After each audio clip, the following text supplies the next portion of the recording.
Hi, everybody. I hope you're all well. So, one thing that we often on the twin flame journey get confused about is inevitably we feel that the divine masculine is in the role of a savior. So, what this implies is that ever since we were children, we have wanted a sense of attachment. Humans want a sense of attachment to a parent, to an adult figure, and later on to romantic partners to feel a sense of safety. It's because the mind, somehow, this is the condition of being human, that the mind feels that safety lies outside of itself. So, this type of a projection of someone else as my savior is present in romantic connections, in normal karmic connections that we've had, before we came on the journey, in friendships. We are seeking for our needs to be met. And this can be very triggering to listen to if you still feel that the divine masculine is supposed to meet your needs, because somehow this is a spiritual journey. It's not a soulmate journey or a normal relationship journey where it's very clear or even unclear, even unconsciously, that someone is meeting my needs. You have expectations of someone, like, a normal boyfriend or a normal girlfriend. You'll imagine that they'll do some things for you, like a boyfriend's supposed to pick you up and drop you somewhere, or do simple things for you, maybe provide for you financially if you get married, or something along the lines of that. Maybe do many things for you. Take a lot of accountability and responsibility for you. So the the person then just imagines and believes and expects and projects these onto the person that they are in a connection with. And that person also knows at some level that they are supposed to be meeting your expectations in this manner. And when they don't do it, sometimes they can feel guilty, or they can feel upset, or even like angry, that sometimes many masculine energies are very overburdened with responsibility and at the cost of their own mental health. So this is not that relationship. Okay, now the problem is that you may think that I don't depend on my counterpart financially, socially, etc., but you may still be depending on them emotionally.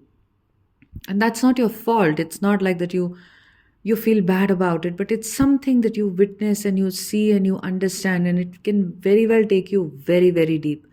And for those with childhood trauma, those with very difficult lives that you've lived as a child, where you felt ignored, you felt emotionally not able to belong, you felt like there was no repair based connection with a parent, for instance, with a mother or a father, then there these needs are even stronger. There these hooks are even stronger. There it is very hard to just imagine a relationship where you don't need anything, absolutely nothing from someone, and you're just connecting for the joy of it, just to share the joy that is already present in you. That is why the harmony between twin flames includes a certain playfulness, it includes a certain lightheartedness, it's a certain participation in the divine play, which is not to be taken so seriously, because what is the part of you that is taking life so seriously? It is definitely the mind. The ego believes everything is so serious, you know, but there is no need for seriousness. The more serious a person is, the more we know that this is not to be judgmental, but the more we know that the ego is playing a very big role in their life. And the more you see someone is light-hearted, playful, easygoing, the easier it is to even get along with them, because the ego is not trying to fragment reality for them into what is acceptable and what is not acceptable for them. They are okay with people, with life, with situations, and they create their own joy also. They move in joy, right? This is simply because they've understood that life is not supposed to be so serious. But unfortunately, as we age, we become more and more serious, But those of us going through a spiritual awakening, we reverse this. You may have been serious even as a child. Like many may, if you've had a very difficult childhood, then Sometimes seriousness comes to us as even children, right? So this is not that journey where you have to be serious and you have to have a list of expectations and be like, he didn't do this, he didn't do that, he didn't wish me, he didn't call me, or something else. Or he didn't, emotionally show up for me.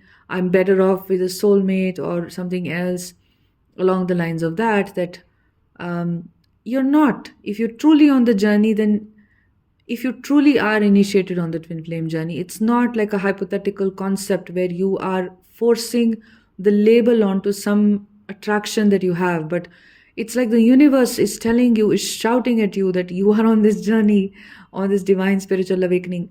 Then this advice is for you that you have no way out. You have to lean into the journey and find your inner rhythm and your inner wholeness, because every human is whole.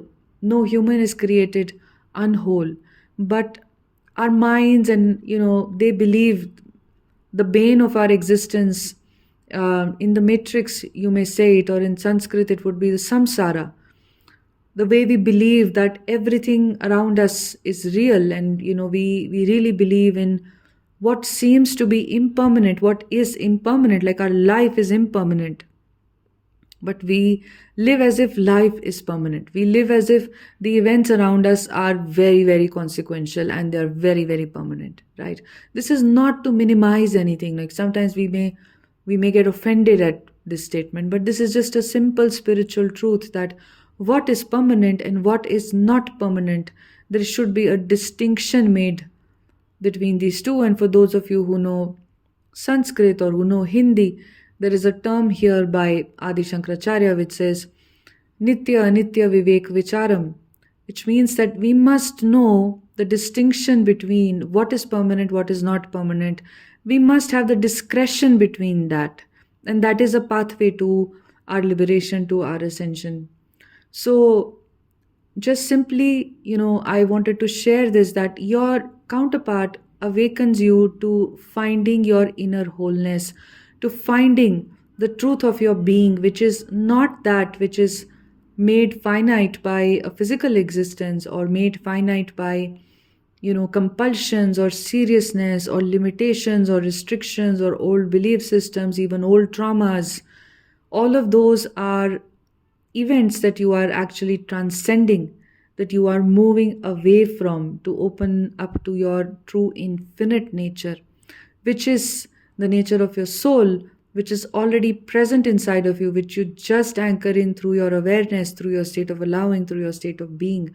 And that simply is the state of your soul consciousness. That simply is a state which does not need any external events, persons, expectations from others to feel whole and complete.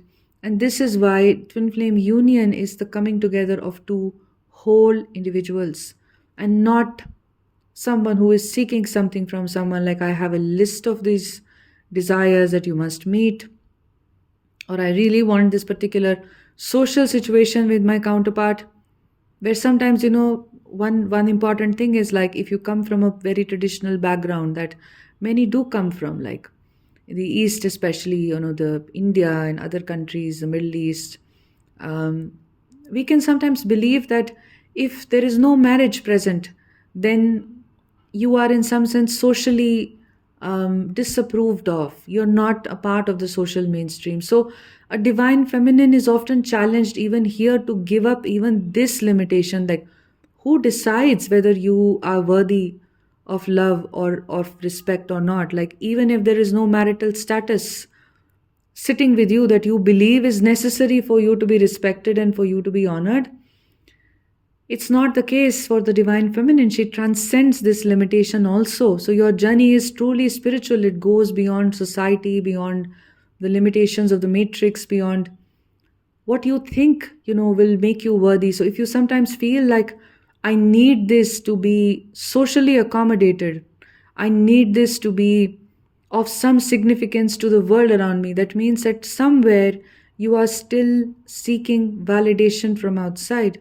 And it is still very important that for you, that to be accepted, to be whole, to be complete, to walk around in the world, you want others to approve of you.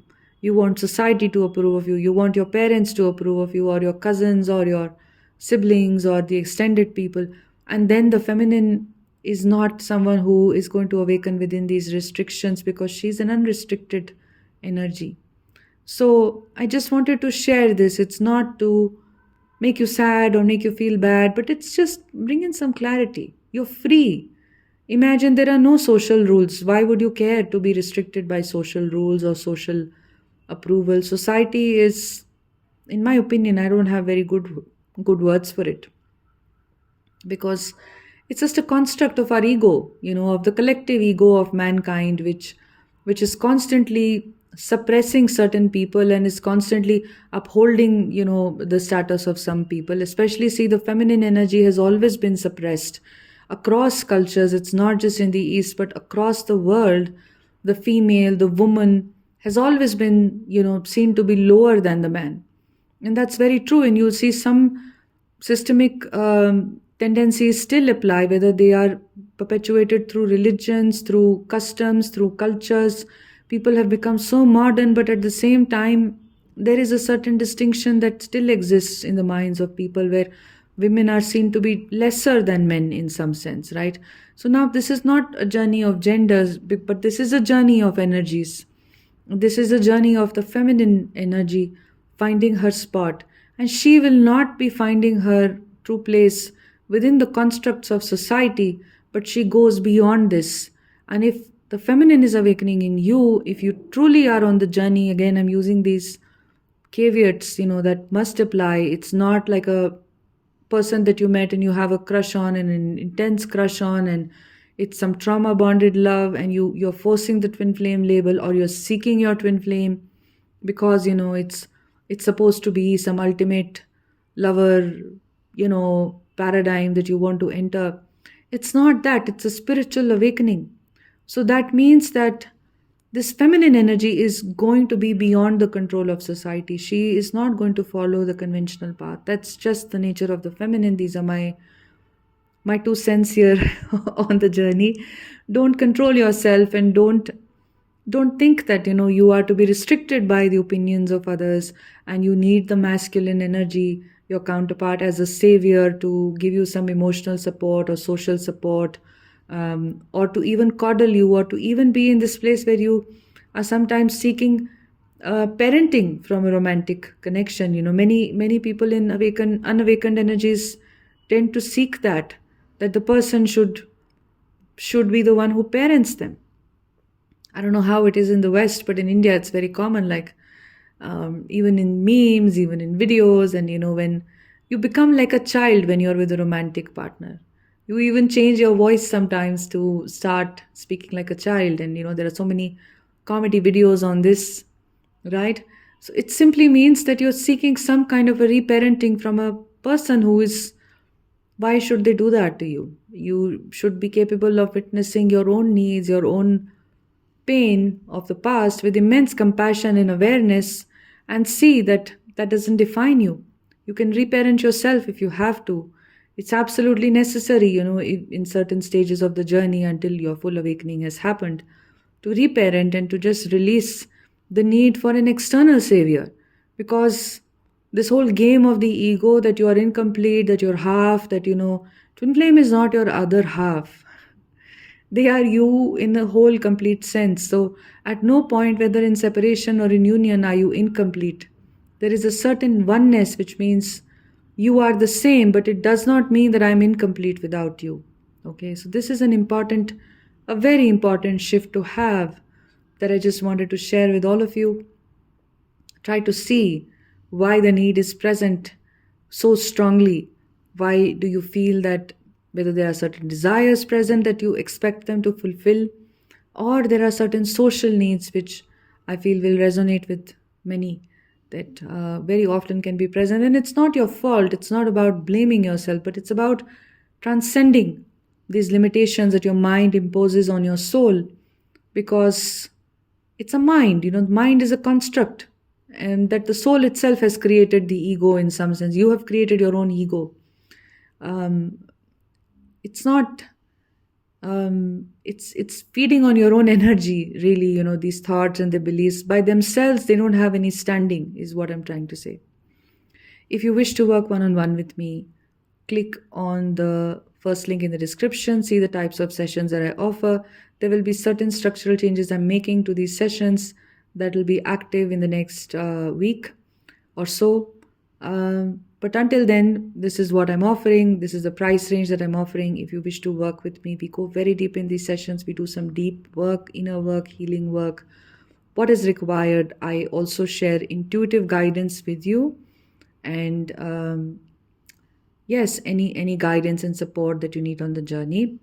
And if you want to go deeper, if you're truly, you know, wanting to understand deeper about the awakening process, what you're experiencing, and you connect with what I share here, then you can subscribe to my Patreon page, where recently I posted on what makes the feminine unreceptive to the masculine. So, a deep dive on that at tier 1 level, and at tier 2 level, I posted on moving from duality to non duality. So, I will be posting more on my Patreon page. So if you subscribe to tier 2, you get access to everything on Patreon that has been posted so far and will be posted every month. If you subscribe to tier 1, you get access to only videos that are posted at tier 1, not tier 2. So I'm sending you a lot of love.